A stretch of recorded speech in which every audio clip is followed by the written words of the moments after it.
Good morning, class. I'd like to share with you both a cautionary tale and a piece of news.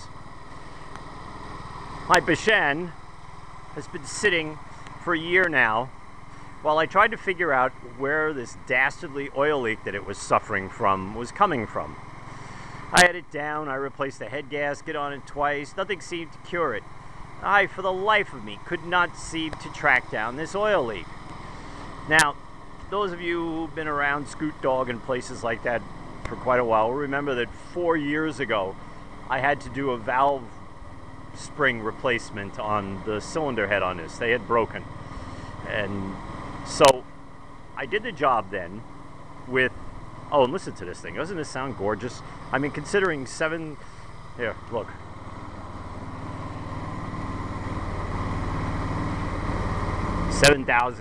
$7,300, almost 7,400 miles in 5 years.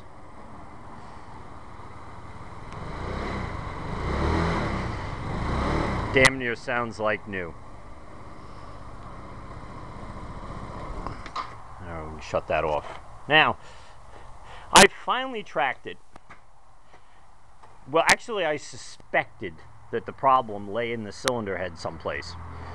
Now, when I replaced the valve, well, I didn't replace the valve. Cliff Barner replaced the valve springs.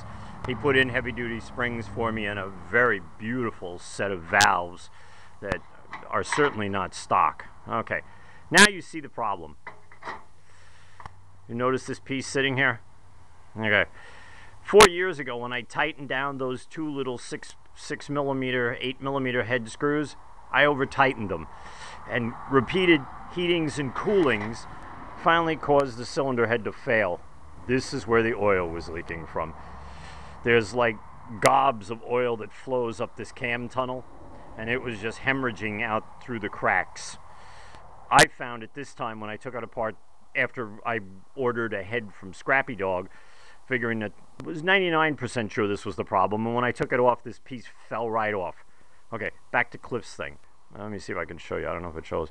See these Mercedes-Benz type indicators on these valves? Not stock. Cliff also did a marvelous little, you can't see it in here, but he did a wonderful little porting job on the exhaust port that created a lot more mid-range. So anyhow, this is the cautionary tale. At the time, I just tightened them as much as I thought, well, you know, I'll just snug them down. This time I went out and I got myself a beam torque wrench. And I made sure that as soon as the needle started moving, I stopped. So this, at least I'm hoping I did it right this time, because they're not as tight. Also, second cautionary tale. If you get an exhaust gasket from Scrappy Dog, okay, I don't know if you can see it well enough. The side that you're looking at now, it goes up into the cylinder head. This was the side that was supposed to be bearing down on the exhaust pipe.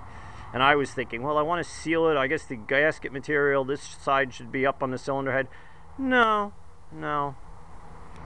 Where'd it go? Metal side down. Goes against the pipe.